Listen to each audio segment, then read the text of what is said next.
Saviez-vous qu'après Israël et la Suède, la Suisse est l'un des plus gros vendeurs d'armes par habitant? Saviez-vous que la Suisse a exporté du matériel de guerre pour un montant total de 412 millions de francs en 2016? En 2016, la Suisse a exporté du matériel de guerre d'une valeur totale de 412 millions de francs suisses vers des pays tels que l'Allemagne, 93 millions, l'Afrique du Sud, 51 millions, les États-Unis, 32 millions, le Pakistan, 25,5 millions, et l'Arabie saoudite, 12 millions. Les principales exportations ont porté sur divers types de munitions et de canons antiaériens. Parmi les 70 États importateurs, il y en a aussi qui sont actuellement en guerre ou qui foulent aux pieds les droits de l'homme. Il faut donc partir du principe que des crimes de guerre contraires au droit international sont commis avec du matériel de guerre suisse. Prenons l'exemple de l'Afrique du Sud.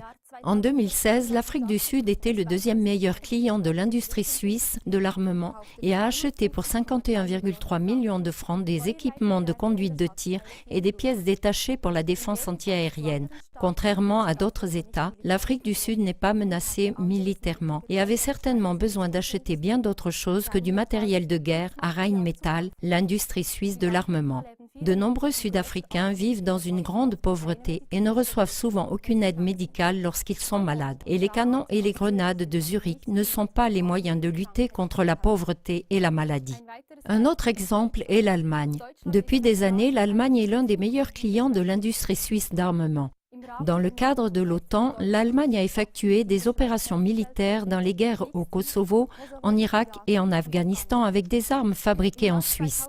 En 2014, la filiale allemande de Ruhr Golding AG a fourni pour 4 millions des munitions aux combattants Peshmerga kurdes en Irak. La société d'État Ruhr Golding AG est considérée comme le plus grand fabricant de munitions en Europe. En 2013, il a réalisé des chiffres d'affaires de 354 millions de francs suisses. Dans les conflits à travers le monde, plus de personnes sont tuées par balles et autres munitions pour armes légères que dans les bombardements et les combats avec des armes lourdes. Du fait que les contrôles à l'exportation relèvent de l'autorité allemande, le secrétariat d'État suisse à l'économie, SECO, s'est déclaré non responsable. Néanmoins, l'accusation de complicité de meurtre peut être difficile à écarter. La neutralité est l'un des principes les plus importants de la politique étrangère suisse. Dans l'idée originale, cela signifie que la Suisse n'est pas impliquée dans des conflits armés entre d'autres États. Cependant, le pouvoir de l'argent semble pousser certains représentants économiques et politiques à utiliser la neutralité comme un simple bouclier dénué de sens. Ce processus d'infiltration ne se limite pas à l'exemple de la Suisse.